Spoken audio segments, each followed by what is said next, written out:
سورۃ الاخلاص اس کے بعد بسم اللہ الرحمن الرحیم قل هو اللہ احد اللہ الصمد لم یلد ولم یولد ولم یکن له کفوا احد.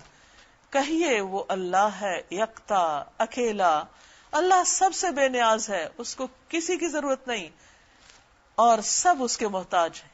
سب انسانوں کو، ساری مخلوق کو اس کی ضرورت ہے. نہ اس کی کوئی اولاد ہے، کیونکہ اولاد تو اس کو چاہیے ہوتی ہے جو اپنی ذات میں کمزور ہو، اور اللہ پاک ہر کمزوری سے پاک ہے. اور نہ وہ کسی کی اولاد ہے، اور کوئی اس کا ہمسر نہیں، کوئی اس کے برابر نہیں. یہ اللہ سبحانہ وتعالیٰ کا تعارف ہے، اور توحید کی وہ دعوت ہے جس کے لیے نبی صلی اللہ علیہ وسلم کو دنیا میں مبعوث کیا گیا، بھیجا گیا. اس کے پڑھنے کی بھی بہت زیادہ اہمیت ہے، اور اس کو بار بار پڑھنا چاہیے، اور ایک بار نہیں کئی بار پڑھنا چاہیے، تاکہ انسان اس سبق کو کبھی نہ بھولے.